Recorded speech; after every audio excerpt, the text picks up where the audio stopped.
If you had seen the boy that day, barefoot, shivering in the cold rain as he stared at the gate of a mansion he wasn't allowed to enter, you would never forget his eyes. They weren't just sad, they were pleading, tired, and silently asking the world, why me? But no one answered. Not his father, who was far away chasing success. Not his stepmother, whose cruelty had become the rhythm of his days. Until one evening, when fate decided enough was enough, the millionaire came home early, and what he saw changed everything. 8-year-old Ian lived in a mansion that didn't feel like home. From the outside it was magnificent, marble floors, chandeliers, a fountain that danced in the courtyard. But for Ian every room was a prison. His father, Mr. Farid Khan, a successful businessman, was always abroad for meetings, charity events or investment deals. After his first wife, Ian's mother, died in a car accident, Farid had remarried Sania, a young, elegant woman who seemed perfect at first. But perfection, as Ian learned, could be a mask. When his father left for another business trip, Sania's true nature began to show. At first it was small things, harsh words, cold glances. Then it became worse. Eat in the kitchen. The dining table is for family, she'd say, her voice dripping with disdain. I am family, Ian would whisper. Not mine, she'd snap. Slamming the door in his face, she made him scrub floors until his small hands bled. She locked away his toys and gave him leftover food. When guests visited, she'd force him to hide in his room, afraid he'd embarrass her.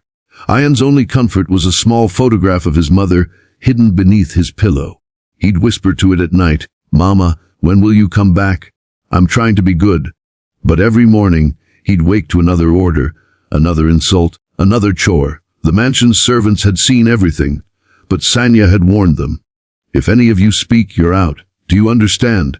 And so, they kept silent. Still, not everyone could stay silent forever.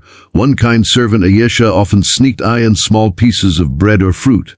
You must stay strong, little one, she whispered one night. One day, Allah will make it right. Ian nodded. He wanted to believe her.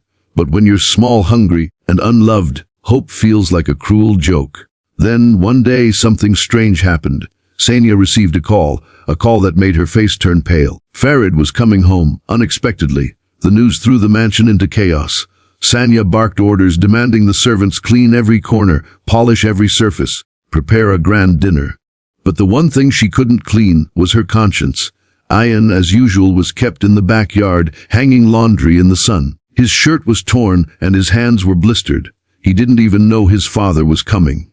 That evening, Farid's black car rolled through the gates. The air filled with tension and the smell of freshly baked food, all part of Sania's show. Darling, she exclaimed, rushing to hug him. What a surprise! We weren't expecting you. Farid smiled, wary but happy. I wanted to see my family. It's been too long. As they entered the living room, Farid's eyes scanned the house. It was spotless, too spotless. Where's Ian? He asked. Oh, he's sleeping, Sania lied smoothly. He hasn't been feeling well. But at that exact moment, fate intervened. A loud crash echoed from the backyard. The sound of a bucket falling. Farid frowned. What was that? Sania froze. Probably the cat, darling. He was already walking toward the noise. When he stepped outside, the sight that met his eyes made his heart stop. There, in the dim glow of the porch light, was Ian, thin, dirty, wearing clothes too small for him, trying to lift the bucket with trembling hands.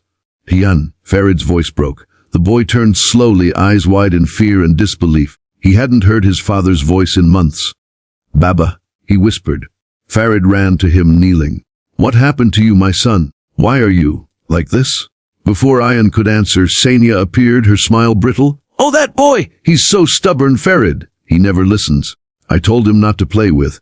But Farid cut her off. Play? This isn't play, Sania! He looks like he hasn't eaten properly in weeks. The servants had gathered by now, heads bowed. One of them, Ayesha, finally stepped forward, tears in her eyes. Sir, please forgive me, but I can't stay silent anymore. And she told him everything. Every cruel word, every chore, every night Ian cried himself to sleep. Farid's face turned pale, then red with anger. He looked at his wife, the woman he thought he knew, and felt something inside him shatter. You hurt my son, he said quietly, his voice trembling with fury. In my house. Sania tried to protest, but it was over. Farid ordered her to leave that very night. He held Ayan close, tears streaming down both their faces. "I'm sorry, my boy. I should have been here. I should have protected you." Ayan clung to him, his small arms wrapping around his father's neck. "It's okay, Baba. You came now." That night, for the first time in years, Ayan slept peacefully, in his own bed, with a full stomach, and his father sitting beside him, watching over him like a promise. In the days that followed, Farid changed everything. He sold his company's shares, hired tutors for Ayan, and spent every moment rebuilding the bond he had lost. Ayan began to smile again, a real smile, bright and innocent. He planted flowers in the garden his mother once loved, and every evening his father joined him. One day, Ayan looked up at him and said softly, "Baba, you know maybe Mama asked Allah to send you home that night." Farid smiled, eyes glistening. "Maybe she did, son. Maybe she did." In a world that often forgets the silent cries of the innocent, remember this: cruelty hides behind masks, but truth always finds a way to speak. And sometimes all it takes to change a life is for one person to finally come home.